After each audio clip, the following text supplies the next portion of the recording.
Assalamualaikum dan salam Sarawak Maju Makmur bersama saya Majidah Hamdan. Tumpuan berita, Gabungan Parti Sarawak GPS akan mencalonkan wakil tempatan untuk bertanding pada pilihan raya kecil PRK Dewan Undangan Negeri Dun Jepak. Pimpinan Sarawak Datuk Parti Kita Seri Datuk Abang Abdul Rahman Zahari Tun Datuk Bo Openg mendedahkan bahawa calon yang akan bertanding itu merupakan seorang lelaki tempatan. InsyaAllah mungkin dengarlah esok lusa. Laki ke perempuan tu? Esok lusa. Laki. Beliau berkata demikian ketika disoal media selepas menghadiri Majlis Graduasi Universiti Teknologi Swinburne di Pusat Convention Borneo Kuching BCCK pada Selasa. Hari penamaan calon PRK Dun Jepak dijadualkan pada 21 Oktober depan. Dengan pengundian awal pada 31 Oktober ini, manakala tarikh pengundian pada 4 November depan. Sementara itu, Datuk Parti Kita Seri Abang Zahari berkata Sarawak kini memiliki seramai 20 tenaga pakar dalam bidang perekaan chip mikro bagi meningkatkan dan menambah baik reka bentuk serta pembekalan litar bersepadu atau chip mikro di Sarawak. Katanya Sarawak menyasarkan seramai 50 orang pakar dalam bidang reka bentuk chip mikro untuk menjadikan negeri ini sebagai destinasi utama untuk industri semikonduktor dan rakan reka bentuk chip strategik di Asia Pasifik. So sekarang ini kita berkendak 30 lagi. Dan banyak anak Sarawak dah balik. Termasuk 2 orang daripada Silicon Valley. Dia balik. Kita banyak lagi di Singapura.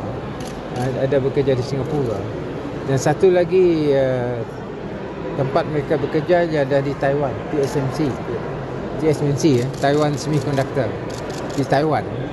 Dan saya difahamkan ada seorang 2 dah balik untuk bekerja di sana.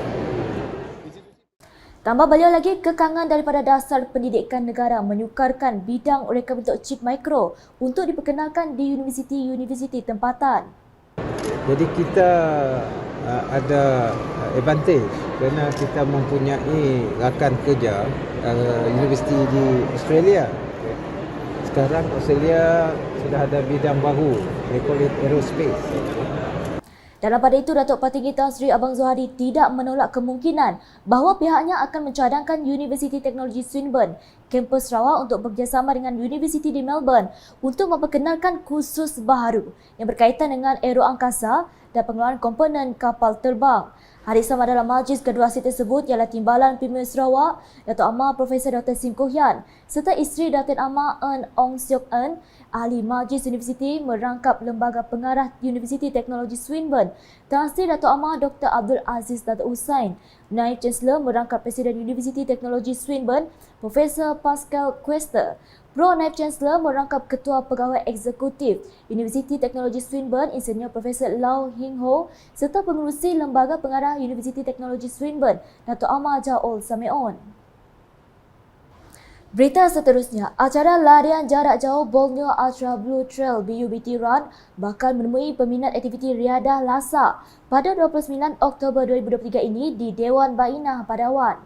Penganjuran BUBT ini bertujuan mempromosikan budaya serta tradisi tempatan termasuk memperkenalkan daerah kecil Padawan sebagai destinasi utama eko pelancongan. Menurut Timbalan Menteri Pengangkutan Sarawak, Datuk Dr. Jalib Susin berkata terdapat 3 kategori larian yang dipertandingkan dalam BUBT Run ini iaitu 10 km, 30 km dan 50 km dengan penyertaan 172 peserta dari Malaysia termasuk dari pelbagai negara antaranya Singapura, Filipina, Brunei, Jerman, Belanda dan Nigeria. We actually want to promote the Longhouse, the Nara East Longhouse. So as many runners come over, some of them can be from Semenanjung, some of them can be from other countries. We want them to pass through the Longhouse, we want them to pass through the villages, but we want to pass them, they will go through the paddy fields, they will go to the waterfalls as well, so that they enjoy the waterfalls, the hot spring. So they will understand the products that we have, the hot spring, the waterfalls, the Longhouse. But we want them to experience the life of the Longhouse as well. So all these things are part and parcel, so that the experience is not just in the running, but the experience also in seeing the Longhouse, enjoy the waterfalls, but also enjoy the hot spring of the Nara East. So we hope that the Longhouse become a center of attraction, so that in the Longhouse itself, before the event, we will have a pasar malam in the Longhouse, and we have a few other events so that the Longhouse becomes a vibrant place for tourists to come in and enjoy the traditional ambience of the Longhouse. Beliau berkata demikian semasa sidang media Borneo Ultra Blue Trail 2023 di Kuching pada Selasa. Dalam pada itu, beliau memberitahu BUBT juga akan mengadakan program sukan rakyat yang melibatkan aktiviti seperti Zumba, sumpitan, bowling menggunakan kelapa dan menampilkan gerai makanan tempatan yang menjual hidangan tradisional. Berita selanjutnya, Timbalan Menteri Kemajuan Desa dan Wilayah Malaysia merangkap Ahli Parlimen Kota Semerahan Datuk Rubiah Wang telah menyumbang bantuan berupa wang tunai kepada 160 orang penuntut institusi pengajian tinggi. Senarai penerima adalah 94 orang pelajar jurusan ijazah serta 66 orang pelajar jurusan diploma sekitar kawasan Parlimen Kota Semerahan. Yang terpilih telah menerima sumbangan dari Pusat Khidmat Parlimen Kota Semerahan bersempena program P197 Prihatin melangkah ke Menara Gading bertempat di Bilik Kuliah Dewan Syuara Kota Semerahan. Datuk Rubiah berharap agar sumbangan yang diberikan ini dapat memberi semangat dan galakan kepada pelajar lepasan Sijil Pelajaran Malaysia SPM untuk menyambung pelajaran di peringkat yang lebih tinggi dengan menggunakan bantuan ini sebaik mungkin. Turut hadir pemangku Residen Semerahan Anwar Daan, Pegawai Daerah Semerahan Ahmad Abdul Razak, Pegawai Daerah Asrajaya Rais Ahmad dan Temenggung melalui bahagian Semerahan Cik Bujang.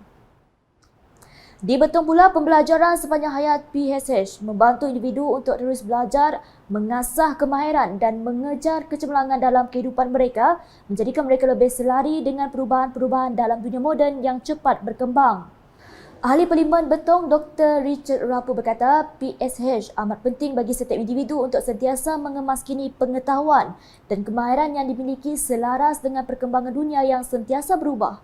Menurutnya, negara hari ini dihadapkan dengan cabaran-cabaran yang semakin kompleks seperti perubahan iklim dan paradigma dalam perniagaan, perubahan daripada kedai fizikal ke kedai dalam talian, kemajuan teknologi yang pesat dan persaingan sengit dalam arena pekerjaan. Beliau berkata demikian ketika berucap merasmikan Majlis Perasmian Penutup Program Pembelajaran Sepanjang Hayat PSH Komuniti Madani Anjuran Kolej Komuniti Betong 2023 pada Sabtu. Justru katanya konsep PSH memainkan peranan yang sangat penting dalam membentuk kemampuan dan mencapai kegemilangan. Dalam pada itu, program PSH Komuniti Madani di Betong telah menjalankan 4 kursus serentak, iaitu kursus asas orienteering, kursus asas TikTok marketing, kursus asas pembuatan sabun dan kursus asas pembuatan aiskrim dengan penyertaan seramai 102 orang. Dr. Richard Rapu turut berkesempatan menandatangani plag perasmian dan menyampaikan sijil dan anugerah peserta terbaik.